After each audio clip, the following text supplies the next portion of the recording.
রাত 12টা। চারদিকে অন্ধকার, হালকা কুয়াশা। একটি নির্জন মেঠো পথ।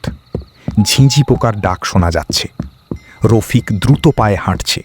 তার হাতে একটা টর্চ। সে শহর থেকে ফিরছে।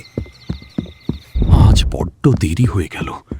মা মানা করেছিল অমাবস্যার রাতে এই বিলের রাস্তা দিয়ে না ফিরতে, কিন্তু কাজ শেষ করতে করতে যে এত রাত হবে বুঝিনি।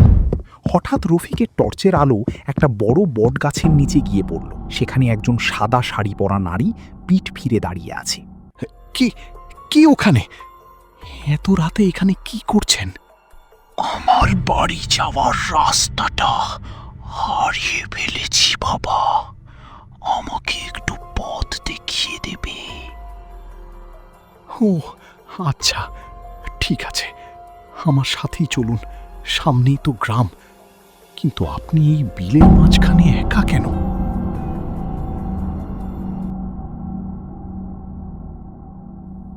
টর্চের আলো তো নিচেও পড়ছে, কিন্তু ওর কোনো ছায়া নেই কেন? আর আর ওর হাঁটার শব্দ শোনা যাচ্ছে না কেন? চিৎকার করে উঠতে গিয়েও থেমে গেল। ভয়ে গলা শুকিয়ে গেছে।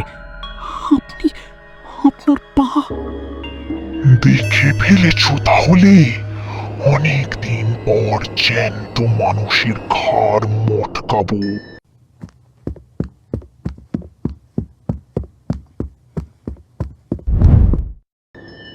আলহামদুলিল্লাহ, আজ অল্পের জন্য বেঁচে গেলাম।